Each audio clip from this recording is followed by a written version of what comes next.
నియమాలు, నిబంధనలు, చట్టాలు సామాన్యుడికి ఒకళ్ళ, కొందరి పెద్దలకు మరోలా పనిచేస్తాయా? తెలంగాణ ప్రభుత్వం జూన్ 12, 2026న విడుదల చేసిన జీవో నంబర్ 163 చూస్తే అవుననే అనుమానాలు రాకమానవు. ఒకవైపు హైడ్రా బుల్డోజర్లు చెరువుల పరిరక్షణ పేరుతో ఊళ్లపై పడుతుంటే, మరోవైపు అదే చెరువు బఫర్ జోన్లోని కొందరికి వందల కోట్ల రాయితీలు ఇస్తున్నాయి. ఈ స్టోరీ చూస్తే మీకే అనిపిస్తుంది, అవునా, నిజమా అని.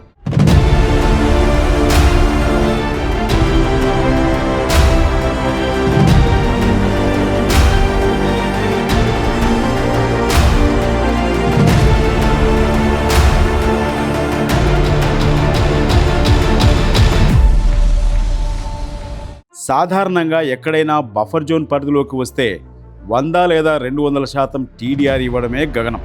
అలాంటిది ఏకంగా 400% టీడీఆర్ ఇవ్వాలని సిఫార్సు చేయాల్సిన అవసరం ఆ సంస్థలకు ఎందుకు వచ్చింది? ఇది కేవలం ఒక ఏరియాకు సంబంధించిన సమస్య కాదు.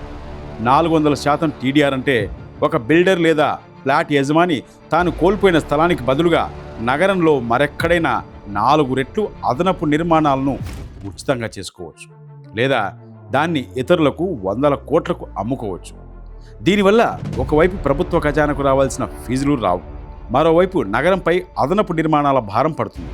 సామాన్యుడి పన్నుల డబ్బుతో నడిచే నగర మౌలిక సదుపాయాలను ఇలాంటి స్పెషల్ కేసుల కోసం పణంగా పెడుతున్నారా అనే ప్రశ్నలు సామాన్యుల నుంచి వెల్లువెత్తుతున్నాయి. ఒకవైపు చెరువులు కాపాడుతున్నాం, అక్రమ నిర్మాణాలను సహించమంటూ నినాదాలు చేయడం, మరోవైపు నిశ్శబ్దంగా బఫర్ జోన్ పరిధిలోని భూములకు వందల కోట్ల విలువైన టీడీఆర్లు కేటాయించడం. ఈ ద్వంద్వనీతి దేనికి సంకేతం? వీరికి ఉన్న అర్హత ఏమిటి? ఎంపిక ప్రమాణం ఏమిటి? ఈ ప్రశ్నలకు ప్రభుత్వం సమాధానం చెప్పాల్సిందే, అవునా కాదా?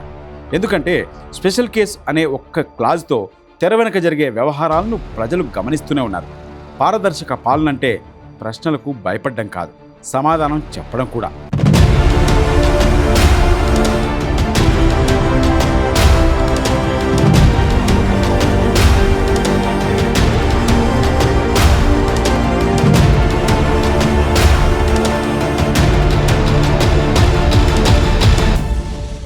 వడ్డించేవాడు మనవాడైతే వెనకబంతిలో కూర్చున్నా పర్వాలేదు అన్నట్టుగానే ఉంది ఈ వ్యవహారం.